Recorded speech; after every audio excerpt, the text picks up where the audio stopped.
Before 2016, the U.S.-Canada relationship was often referred to as one of the most peaceful and cooperative bilateral partnerships in the world.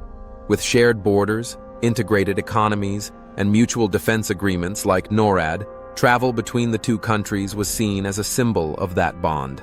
U.S. travel advisories to Canada were rare and generally limited to weather-related alerts or very specific local incidents.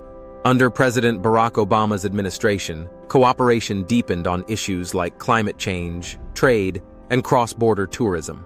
When Donald Trump became president in January 2017, the tone of the U.S.-Canada relationship shifted. Trump's America First policy agenda included renegotiating NAFTA, leading to the USMCA, slapping tariffs on Canadian aluminum and steel, and criticizing Prime Minister Justin Trudeau openly after G7 summits. Although there wasn't an immediate change to travel advisories, the political tension began to cast a shadow over bilateral trust.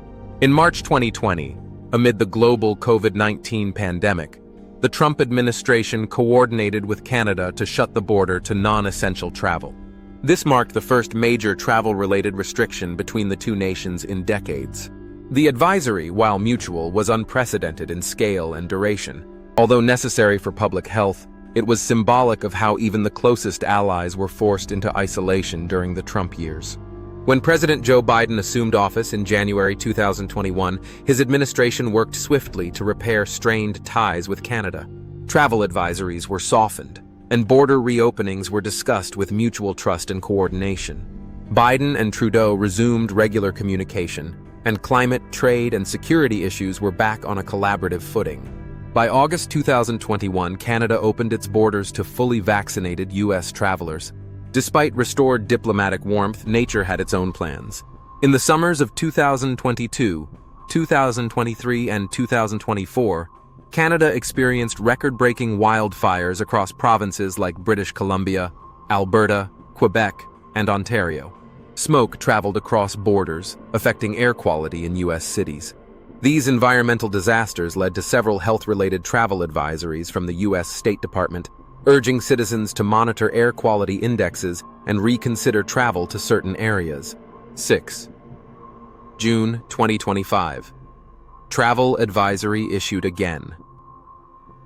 On June 11, 2025, the U.S. officially issued a Level 1 travel advisory for Canada, the lowest on a 4-tier scale, signaling no major threats but urging travelers to exercise normal precautions.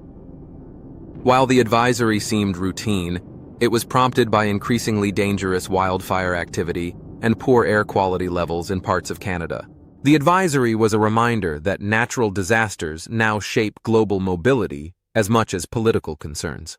Unlike the Trump era, when advisories or trade policies occasionally had political undertones, this 2025 alert was purely environmental. It reflected a broader, post-pandemic U.S. foreign policy that emphasized real-time risk communication and citizen safety without politicizing foreign travel. In fact, Canadian authorities welcomed the alert, echoing similar warnings domestically. Under Trump, travel policies were sometimes reactive to political disagreements. Whether it was border wall debates with Mexico or tariff wars with Canada, travel-related diplomacy could be unpredictable. In contrast, the 2025 advisory was rooted in climate realities, part of a growing trend in which governments, regardless of political leaning, must adapt to extreme weather events. The advisory, though officially issued by the U.S., was more of a cooperative gesture than a restriction.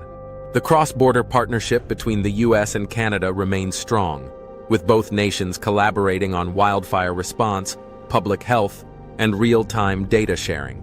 The Level 1 status reinforced that Canada remains one of the safest places for Americans to visit, despite temporary environmental challenges. As climate change continues to shape travel, migration, and cross-border planning, the U.S. and Canada will need to deepen cooperation. From clean energy initiatives to joint emergency response teams, the future of this relationship will be tested not by politics alone, but by nature. And as this 2025 advisory shows, transparency and timely communication may now matter more than diplomacy ever did before.